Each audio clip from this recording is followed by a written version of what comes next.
Aujourd'hui, nous allons parler un peu de la diaspora subsaharienne au niveau du Maroc. Alors, qu'est-ce qui se passe avec cette diaspora? Comment cette diaspora peut effectivement se défendre dans un pays comme le Maroc et qu'est-ce que cette diaspora peut apporter à son pays d'origine? Il faut reconnaître aujourd'hui que bon nombre de personnes d'entre nous avons migré vers le Maroc à la recherche d'un avenir meilleur. D'accord, de ce que nos pays d'origine n'ont pas pu nous consacrer vers une destination X, que ce soit le Maroc ou partout dans le monde.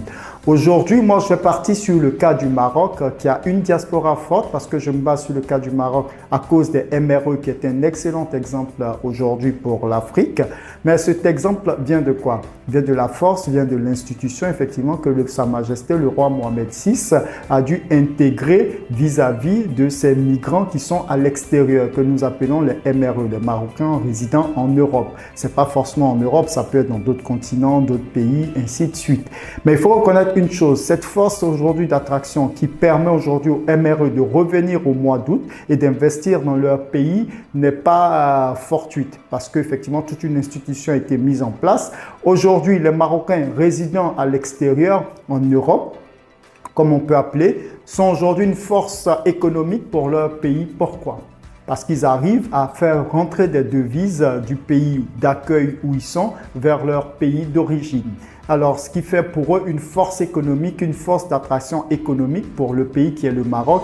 Et ils participent grandement à un investissement assez énorme pour ce pays qui est leur pays d'origine, le Maroc. 116 milliards qu'ils envoient chaque année, ce n'est pas de petites sommes, 116 milliards de dirhams, c'est de grosses sommes. Évaluons cela en dollars, évaluons cela en CFA, vous verrez ce que ça comporte.